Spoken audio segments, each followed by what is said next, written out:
morning, Serge. Hello. Dr. Serge Rivière is no stranger to us and was in fact one of the first affiliates to be registered on 28th January 2016. Most recently, following the demise of our past president, Captain Dick Toomey, he continued the success of the launch of Dick's book, Wingtips, as well as with organizing the Dick's Memorial Lecture. Before that, if you remember, he addressed us on the passion of flying of Antoine Saint-Exupéry. Today he has agreed to speak to us about himself, or to be more precise, about the book he has written, Travel with Voltaire, and that is about his own itinerary across the 5 continents. Marc Serge Rivière, a laureate of the Royal College of Copy in 1965 on the arts side, was born in Suyak. He holds an MA from Aberdeen University, Scotland, 1970, an MA from McMaster University, Canada, in 1971, a PhD of Glasgow University, Scotland, in 1980, as well as a diploma in education from Monash University, Australia, in 1982. His teaching careers, which started in 1970, spanned 38 years till his retirement in 2008. That included lecturing on French and Francophone literature and cultural studies in Scotland, Canada, Australia, France, Ireland, as well as the University of Mauritius as a visiting professor from 2003 to 2005. He received recognition for the award of the title of Professor Emeritus at Limerick University, Ireland, and Chevalier de l'Ordre des Palmes Académiques in 2005 from the French government. Mauritius and lectures at the Mahatma Gandhi Institute and the Mauritius Institute of Education. Professor Serge Rivière is a prolific writer with 35 publications in French and English, and over 70 referred articles in international journals on topics such as Voltaire and the 18th century, and Australian, German, and Irish history, travel literature, Mauritian history, and Francophone literature, and on the writings and biographies of great men. He has also written a book on the history of electricity in Mauritius, 1880 to 2015, CB 2015. The Irish presence in Ile-de-France, Mauritius, from 1975 to 2007, and the Code Noir on slavery. He was chief editor of the Report of the Truth and Justice Commission, set up in 2011, and of the 2014 edition of the Centenary Magazine of the Royal College Copy. He is registered with the Mauritius Qualification Authority for programs in English and French for NQF level 9, which is postgraduate level. Professor Serge Rivière is the president of the English Speaking Union, while also being on the board of Le Bocage International School and a member of the executive committee of the Charles Telfair Institute. Welcome, Serge. Thank you very much.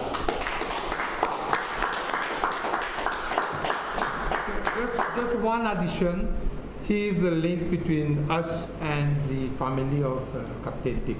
He has been a close friend of Captain Dick, so he remains our link between the family and AESM. Thank you. La parole est à vous maintenant. Thank you very much. I'll be on the other side.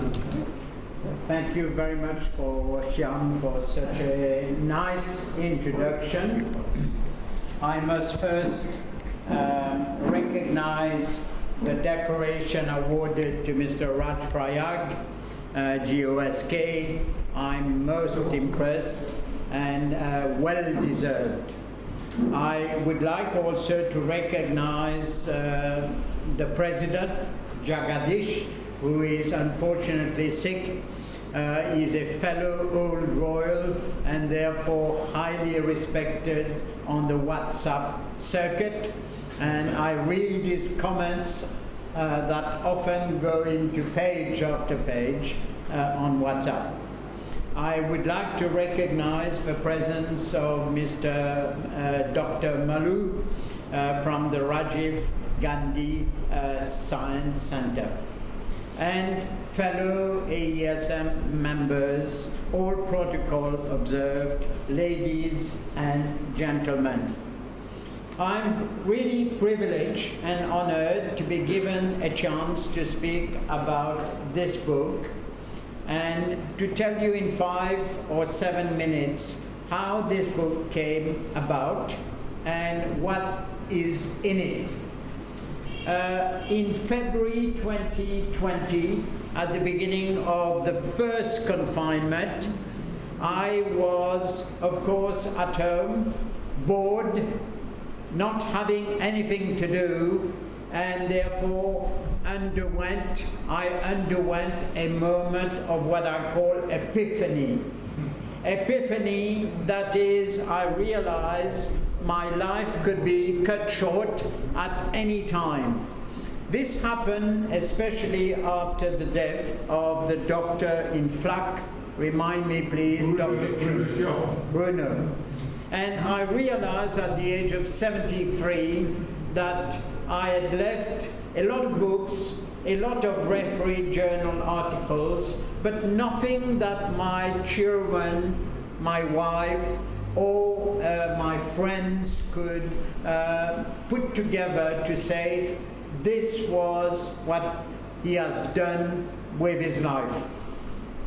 So I started on an exercise which I believe was a pretext to remain sane and to get out of cleaning the house. Because my wife kept finding jobs for me to do, and I didn't like it because I like moments of peace and tranquility.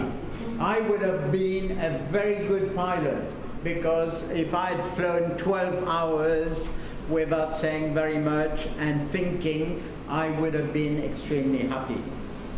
I remember then what Aristotle said. Aristotle, the great thinker, knowing yourself is the beginning of wisdom. And at 73, I didn't know much about what went on in my head or in my heart, except what I taught my students. I also remembered Mahatma Gandhi's famous line, live as if you were to die tomorrow, and learn as if you were to live forever. So I looked at my life and I decided, well, how am I going to approach this? It is very difficult if one day, Mr. Prayag, you decide to write your memoir.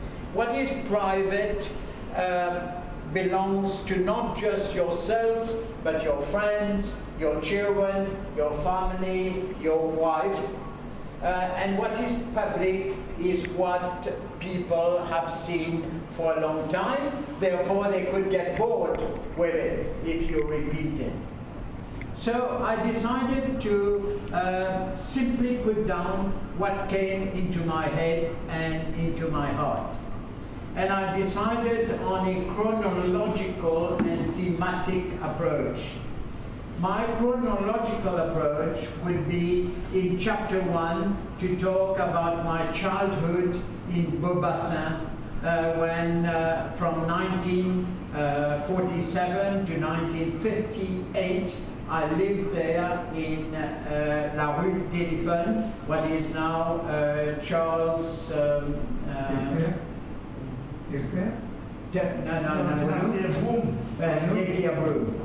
And I decided to focus not just on myself, but on the history of Mauritius at the time. So, for example, you will find in chapter 1 the illnesses current at the time, the vaccination, the socio-economic background, the neighbors I had who were educated, erudite, took part in art, music, and so on. As far as I could remember, and in this book, you will find that, of course, I don't remember everything. It is not a diary. It is, in fact, a recollection of seen from a grown-up perspective. The second thematic approach was the education and its impact on me, on society, on human interaction in Mauritius. And there I started with my primary school in Beaubassin, but of course the big turning point, as Dr. Amrita knows from your brothers, was the Royal College Kirpi. I was very fortunate in 1958 to obtain what is called une petite bourse, because my father by then had 7 or 8 children, I can't remember. He kept having children, my mother kept having children. And so he could not afford the fees of the Royal College. And I had to work extremely hard to get the small scholarship. Small story, we won't take too long on this. I was listening to the results every Christmas. Just before Christmas, they came on the air. And there were 64, I think, scholarship winners. We got to number 50. And I thought at 11, I'm gone. There's no way I will get a scholarship. And then at number 62 came my name. And that meant I could go to what I considered to be the best school for boys, not for girls. The Lorettos were very good for girls in Mauritius. And those Bullen years, we call them the Bullen years. My rector was an Englishman called Bullen. He came and changed society in the Royal College.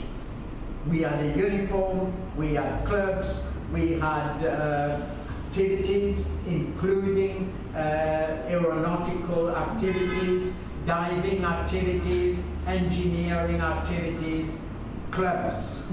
So I looked through those years at the Royal College at how Mauritius was changing. And remember, that was before independence. And I reflect in my book on how it's changed today. So another approach was looking at Mauritius in reverse. How did it get to be what it is today? So much engineering, so much science, so much electricity, so much Metro Express, so much concrete. And so it is a reflection in this book on a journey, the journey of Mauritius. If you read it, you will learn a lot about Mauritian history. It's true, I left in 1966, but I never lost touch with Mauritius. It was always in my heart.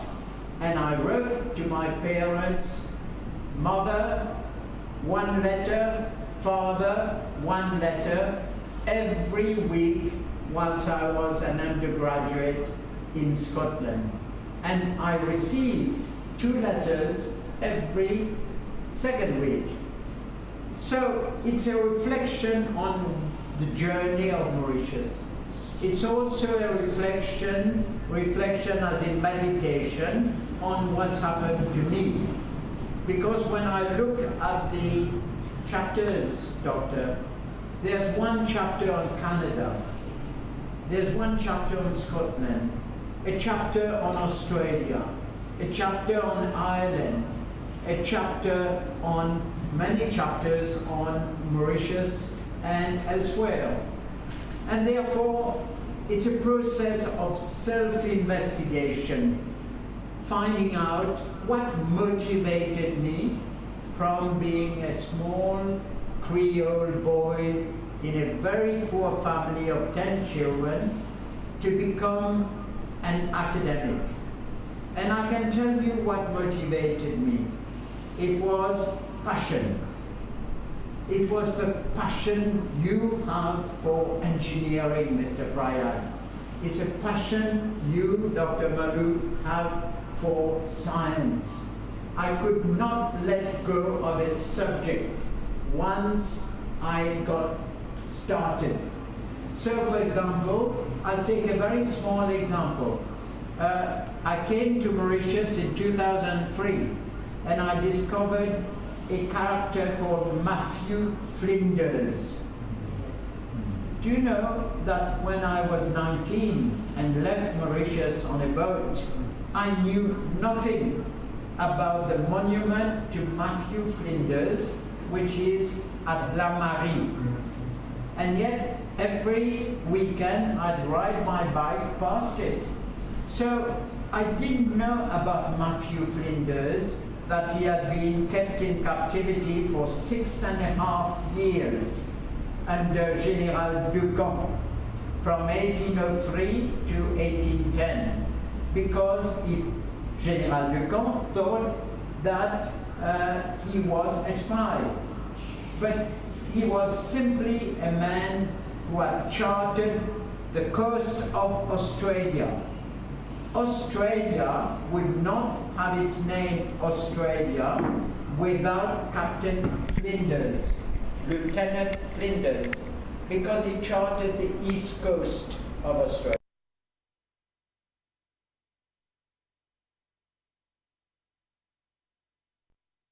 Library, transcribed those letters, did research on Flinders, and kept going for 6 months until the book came out.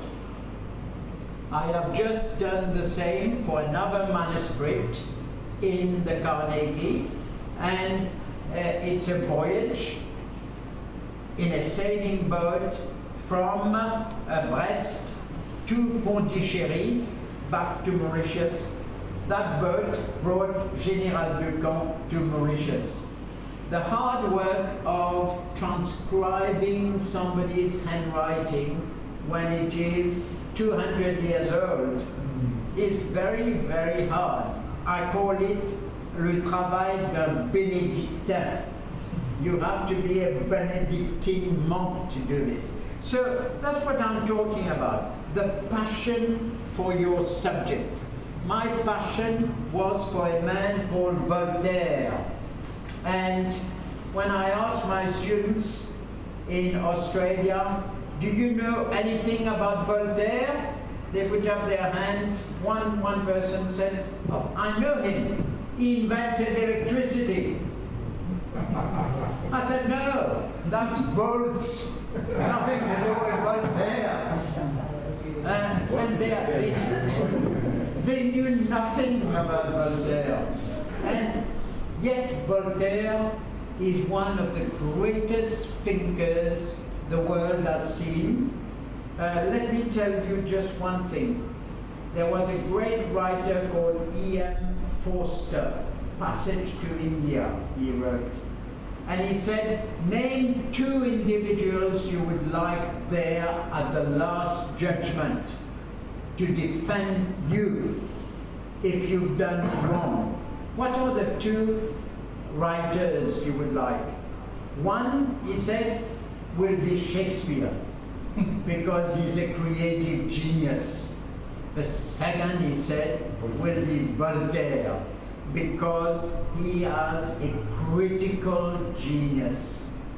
And when you read Voltaire, you realize how important tolerance, mutual respect, humanism, peace. He called war une boucherie héroïque. Boucherie, butchery, heroic, because people get glory out of this. Well, we can think of the Ukraine war.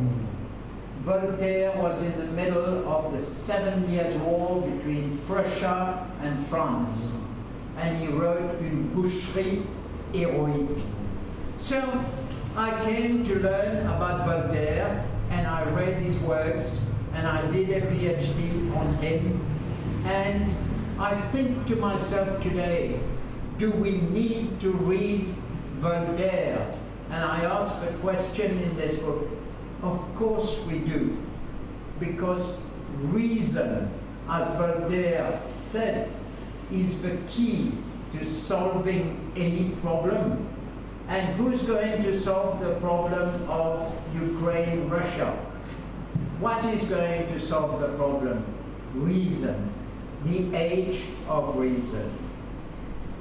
Secondly, it was a journey for me from 1966, leaving Mauritius, to returning in 2008. It was a journey full of companionship. I came across so many friends at Royal College Turkey, in universities. And when I came back in 2008, I discovered a remarkable man called Mr. Dick Toomey, Captain Dick Toomey. I have devoted 3 or 4 pages of the last chapter to the Aeronautical Society. And I want to read to you what I say about Dick Toomey.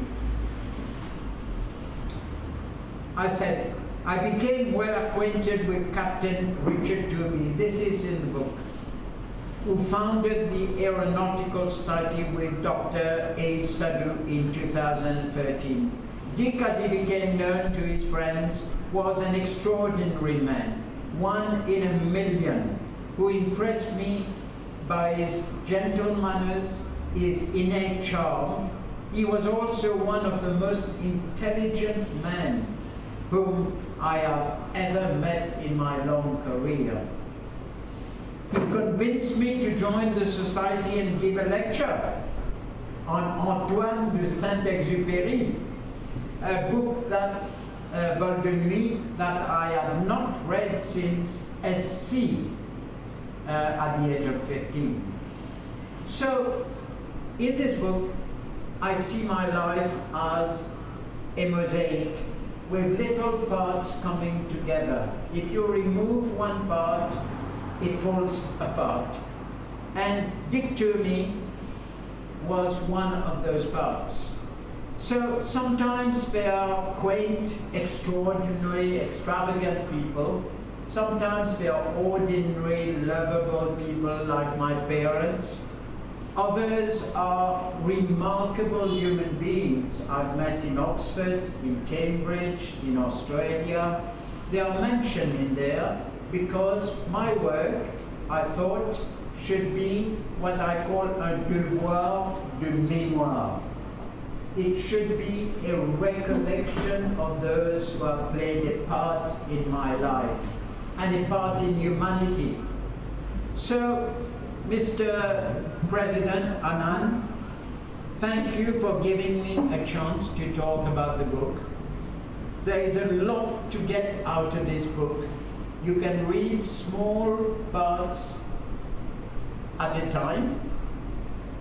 I have taken into these memoirs all the people I love, all the people who have impacted on my life, all the teaching I have done, and one of the things I like to say, and I hope you will remember this when you teach, and I think you agree with me, Dr. Malou, I learned to teach, but I teach to learn. I learned so much from my students that I can't tell you how I started at the age of 19 and grew mentally and intellectually with the contact in the classroom. And it also kept me alive. Today, if I'm talking to you, it's because of the interaction in the classroom. Had I sat at home and done nothing, I probably would have died in my 60s like my parents. And the last thing I want to say is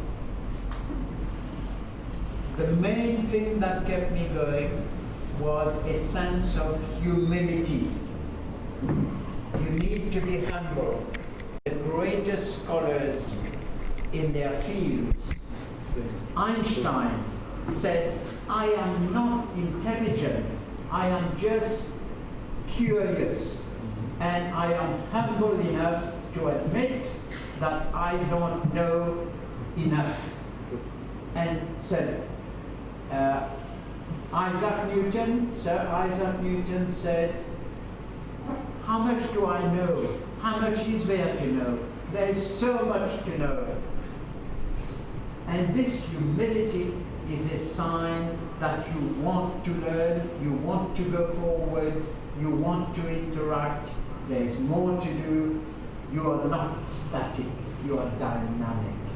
So I would like to present this to the Rajiv Gandhi Center for your library, sir. Oh, thank you very much. And for you to read, and to encourage young people in Mauritius to learn and to achieve their dreams. Because I had a dream and I achieved it. They can do anything they want. Where there's a will, there's a way. So, I would like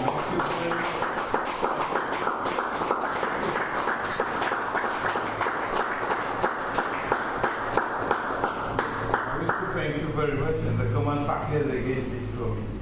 Because some years ago, he came to my office and we started chatting, and this has been the success of where we are today.